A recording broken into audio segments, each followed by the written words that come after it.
Olá, meus queridos. É um prazer muito grande ter vocês de volta aqui no canal.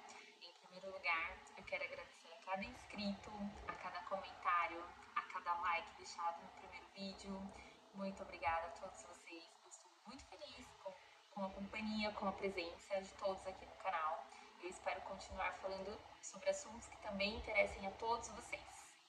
A história de hoje aconteceu numa cidade chamada Bhopal, que fica lá na Índia, muito próximo da capital, e foi o maior acidente químico que já aconteceu na história.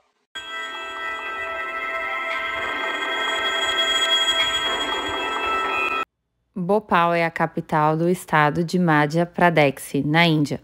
Tem cerca de 1.795.000 habitantes. Foi fundada em 1728 como capital do antigo Principado de Bhopal.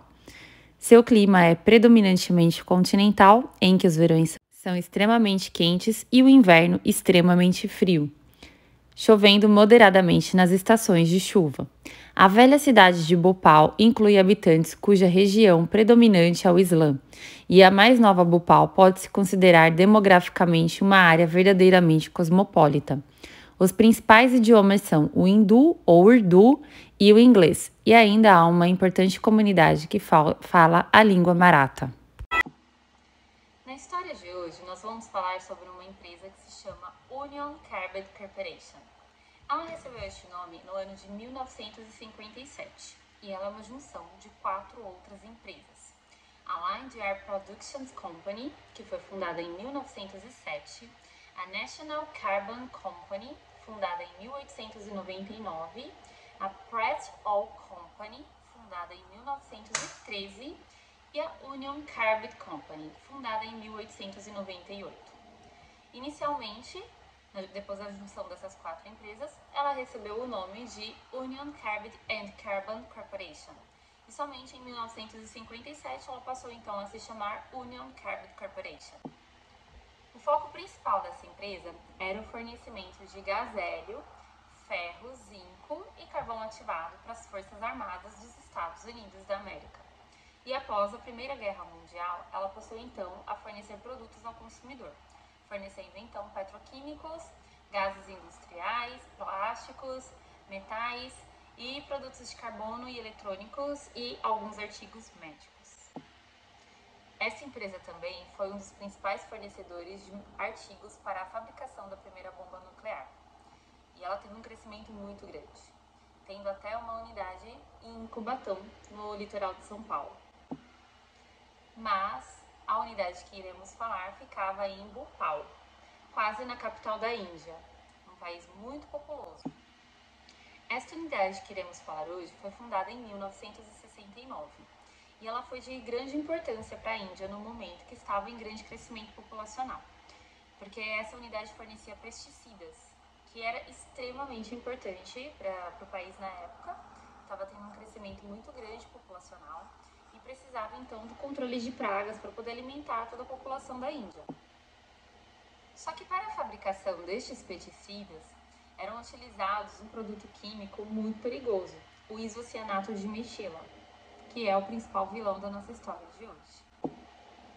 Algumas favelas então foram construídas na região próxima à fábrica. Em 1973, esta fábrica tinha os equipamentos de segurança mais atuais do momento, mas com o passar dos tempos e a falta de manutenção e de cuidado, esses equipamentos de segurança passaram então a se tornar obsoletos e alguns vazamentos químicos foram ocorrendo.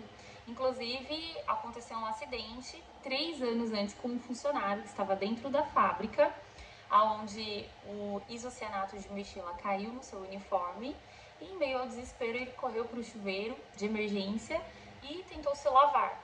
Com isso, liberou um gás tóxico muito forte e ele foi parar no hospital, falecendo alguns dias depois. Na Índia, é muito utilizada a lavagem dos equipamentos, mesmo sendo uma prática perigosa, porque por ser produtos químicos, alguns deles reagem em contato com a água, como o isocianato de metila, que era utilizado na fabricação desses pesticidas. Por ser uma empresa que não se precavia em relação à segurança dos funcionários, alguns deles saíram do trabalho, mudaram de empresa por medo de acontecer algum acidente no local, e algumas notificações haviam sido enviadas para a empresa para que eles pudessem refazer os equipamentos de segurança, revisar alarmes para avisar a população se caso algum acidente viesse a acontecer lá dentro. Mas nada disso foi levado em consideração e a fábrica foi funcionando do jeito que estava, mesmo com equipamentos de segurança estando obsoletos. Alguns medidores de pressão estavam fora de escala e isso era extremamente perigoso, porque eles teriam então uma perda total do controle da pressão que era exercida dentro dos tanques, onde aconteciam as reações químicas. Na madrugada do dia 2 para o dia 3 de dezembro de 1984, uma falha técnica fez com que os tanques que estivessem cheios com isocianato de metila começassem então um processo de limpeza, jogando então água dentro dos tanques. A junção da água mais o isocianato de metila fez então com que uma nova reação química começasse e começou a liberação de muito vapor. E esse vapor superaqueceu o tanque, chegando a 200 graus. Então uma trava de segurança foi acionada e essa temperatura foi liberada para fora dos tanques, jogando então cerca de 30 toneladas de gases tóxicos na atmosfera. Foi então que a população que estava em volta começou a sentir um ardor muito forte nos olhos. Este gás afeta os olhos, as vias respiratórias e a pele. As pessoas que estavam dormindo numa favela próxima à fábrica acordaram então com um cheiro muito forte e algumas delas tentaram correr. As que tentaram correr foram ainda mais atingidas e as crianças também foram bem afetadas, porque este gás é mais denso que o ar, então as crianças respiravam com mais intensidade. O caos então estava instalado, pessoas correndo, apresentando dificuldade respiratória, algumas pessoas não conseguiam mais enxergar porque seus olhos estavam muito irritados, algumas delas começaram a apresentar sintomas como vômitos, começaram a espumar pela boca, muitas delas desmaiavam por não conseguir mais respirar e muitas acabavam morrendo. No dia seguinte, as ruas de Bhopal estavam forradas com os corpos vítimas desta tragédia. 3.000 pessoas morreram imediatamente no dia do acidente. 8.000 pessoas foram afetadas em até 72 horas depois. E cerca de 20.000 pessoas morreram em questão de 2 semanas. A empresa recusava-se a identificar qual gás tinha sido liberado na atmosfera, dificultando ainda mais o atendimento médico, porque eles não sabiam o que eles estavam combatendo ali. Cerca de 500.000 pessoas foram afetadas por este gás.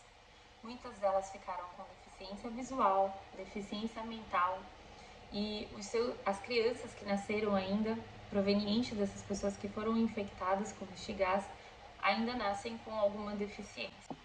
Um pronunciamento realizado pela Union Carbide Corporation alegou que este acidente ocorreu por sabotagem, mas este argumento não teve muita relevância, levando em consideração a precariedade de todo o sistema de segurança que eles tinham, a demissão de vários funcionários que já havia acontecido antes, todos alegando falta de cuidado com segurança, tanto com os funcionários quanto com a própria empresa, então esse argumento não foi muito relevante. Alguns mecanismos de segurança poderiam ter sido utilizados por essa empresa para evitar que esse tipo de acidente tivesse acontecido, como, por exemplo, uma chapa de retenção numa das principais válvulas de segurança da empresa, que estava numa situação precária, por isso ela tinha deixado de ser utilizada. Um depurador também poderia ter sido utilizado para evitar que a liberação desse gás tóxico tivesse acontecido, mas por algum motivo nesta noite esse depurador não estava em funcionamento. As sirenes também poderiam acordar toda a população e avisar a todos que haviam acontecido algum acidente dentro da fábrica também não estava em funcionamento. Em 1989, a empresa foi condenada, sendo obrigada então a pagar 470 milhões de dólares de indenização para litígios do acidente. Em 2001, a Union Carbide Corporation foi vendida para a Dow Chemical Company.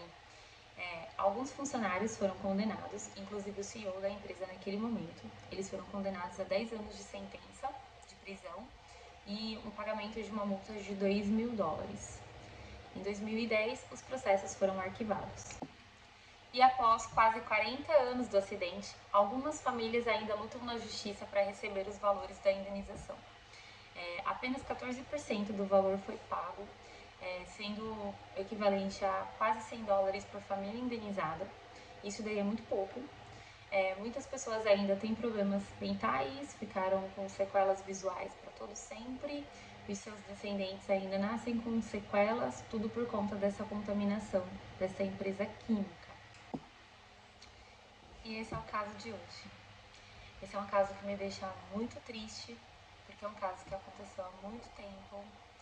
Do meu ponto de vista, teve muita negligência, porque os equipamentos de segurança poderiam ter sido atualizados. Muita coisa poderia ter acontecido para evitar esse tipo de acidente. Muitas famílias foram destruídas, devastadas, pessoas ficaram com sequelas neurológicas, com sequelas visuais, crianças morreram no dia do acidente e tudo poderia ter sido evitado se fosse tratado com um pouco mais de cuidado e um pouco mais de amor à vida, né?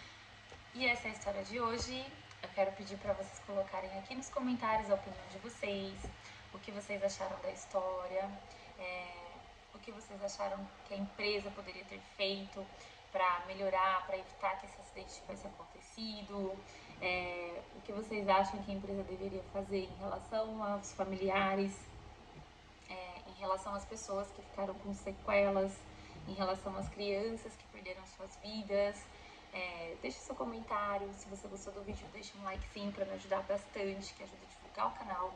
Se você gostou do vídeo, compartilha com seus amigos, indica o canal para todas as pessoas e deixa aqui embaixo também alguma história que vocês queiram que eu comente aqui no canal, tá bom? Muito obrigada, um beijo e a gente se vê na próxima história.